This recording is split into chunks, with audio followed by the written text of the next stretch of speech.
Hi friends, now we are going to talk about how we can get a quick outline of what is happening in this code, in this CDS views that we have created in the Eclipse environment.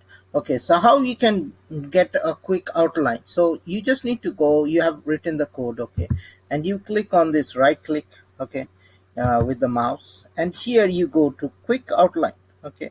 So where it is, quick outline, or you can hit Control O. Okay, so here basically it will tell you whether there is a parameter. So there is a parameter PKORG, P underscore EKORG. Now, if you click on the form, it will tell you what are the different tables that are being read. And now, if you want to see what are the elements that are there, these are the elements. Now, if you notice, this one this tells you, and if you click on something, it will tell you all these things. So from here, again, I click on the right click and I click quick outline. So anything, if you notice, anything which is this is key and this is non-key, okay.